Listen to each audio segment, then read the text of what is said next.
Naomi Home presents the Melissa Winter Christmas Tree Assembly video. Before we begin, please make sure to have the assembly instructions on hand to follow along and have all the parts listed. This artificial Christmas tree comes as shown with pre-assembled lighting that makes setting up that much easier. To commence, extend the legs of the stand so they form an X shape. Thread the eye bolts into the stand. Insert the bottom section of the tree onto the stand and tighten till the pole is firmly secured. Then insert the middle section of the tree onto the bottom section. Now insert the top section of the tree onto the middle section. Connect the Christmas tree lights from the bottom section onto the middle section. Do the same for the middle and top section. Spread out each branch and tip as shown.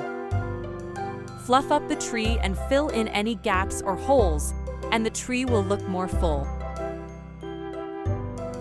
And there you have it. Your Melissa Winter Christmas tree is complete and ready for use. Thanks for watching. Please like, subscribe, and share for more Naomi Home content. You can find the product link and more in the description below.